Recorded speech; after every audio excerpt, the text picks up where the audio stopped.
नमस्ते, प्रणाम दोस्तों, स्वागत है आपके अपने चैनल भोजपुरी अखर में। तो दोस्तों आज हम लोग बात करेंगे पवन भैया और सौम्या पोखरेल के बारे में। तो दोस्तों वीडियो को पूरा ज़रूर देखें और जो भी भाई हमारे चैनल को सब्सक्राइब नहीं किए हैं, तो भाई आप लोग से एक रिक्वेस्ट है कि चैनल को सब्सक्राइब करना ना भूलें। तो चलिए दोस्तों वीडियो को शुरू करते हैं। तो दोस्तों जैसे कि आप लोग को पता ही होगा कि 4-5 दिन पहले पवन भैया का एक गाने का इवेंट रखा गया था। तो दोस्तों उस इवेंट में सौम्या पोखरेल भी गई हुई थी। अरे हाँ दोस्तों, वही सौम्या पोखरेल जो कुछ महीना पहले बोली थी कि कौन है पवन सिंह?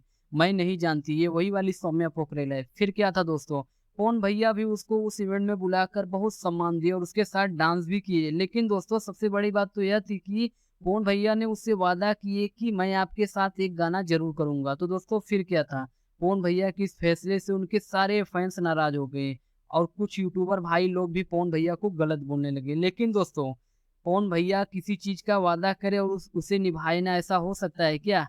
तो दोस्तों हाजिर है पवन भैया और सौम्या पोखरेल के गाने की शूटिंग का फोटो, जैसा कि आप लोग स्क्रीन में देख सकते हो। तो दोस्तों कई भाई यूट्यूबर बोल रहे हैं कि यह गाना 1 मिलियन से ऊपर भी नहीं जा पाएगा। तो दोस्तों आप लोग का क्या राय है? हमें कमेंट में ज़रूर बताएं कि यह गाना कोई रिकॉर्ड बनाएगा या नहीं बनाएगा। तो दोस्तों इस वीडियो में बस इतना ही, फिर मिलते हैं एक नए वीडियो में, तब तक के लिए धन्यवाद।